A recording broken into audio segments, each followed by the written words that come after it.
एक दिन की बात है। एक साधु गांव के बाहर वन में स्थित अपने कुटिया की ओर जा रहा था। रास्ते में एक बाजार पड़ा। बाजार से गुजरते समय साधु की नजर एक दुकान में रखे मिठाई के ऊपर पड़ा। मिठाई को देखकर साधु का मन ललचा गया। उसके मन में मिठाई खाने की इच्छा जग उठी, किंतु उस समय साधु के पास पैसे नहीं थे। साधु ने अपनी इच्छा पर नियंत्रण रखा और कुटिया की तरफ चल दिया। कुटिया पहुँचने के बाद भी मिठाई का विचार साधु के मन से नहीं निकल पाया। वह उसी के बारे में ही सोचता रहा। रात में ठीक से सो भी नहीं पाया। अगली सुबह जब जगा तो मिठाई खाने के अपनी इच्छा पूर्ति के लिए पैसे की व्यवस्था करने के बारे में सोचने लगा।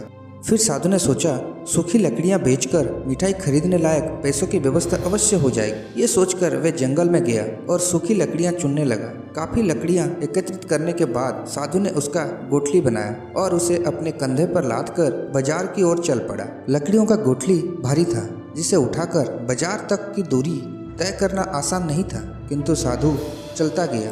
थोड़ी देर में उसका कंधे में दर्द होने लगा, इसलिए विश्राम करने वह एक स्थान पर रुक गया। थोड़ी देर विश्राम करने के बाद वह पुनः लकड़ियां उठाकर चलने लगा। इसी तरह रुक रुक कर किसी तरह वह लकड़ियों का गोठली के साथ बाजार पहुंच गया।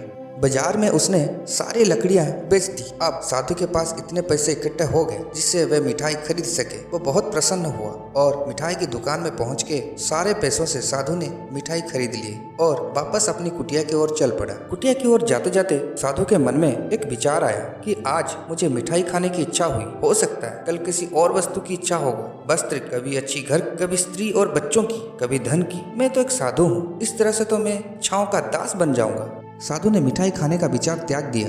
उसी समय उनके पास से एक गरीब व्यक्ति गुजर रहा था। साधु ने उसे बुलाया और सारी मिठाई उसे दे दी। इस तरह साधु ने अपना इच्छाओं का दास बनने से खुद को बचा लिया। इसलिए दोस्तों, यदि हम अपनी हर इच्छाओं के आगे हार जाएंगे तो सदा के लिए अपनी इच्छाओं के दास बन जाएंगे। हमारा मन चंचल होता है, उसमें रह रहकर इच्छाएं उत्पन्न होती रहती है, जो उचित भी हो सकती है और अनुचित भी। इसमें इच्छाओं पर नियंत्रण रखना आवश्यक है। सोच विचार करके इच्छाओं के पूर्ति के लिए कदम बढ़ाना चाहिए, तभी जीवन में सफलता प्राप्त होगी। हमें इच्छाओं का दास नहीं बनना है, बल्कि इच्छाओं को अपना दास बनाना है। धन्यवाद।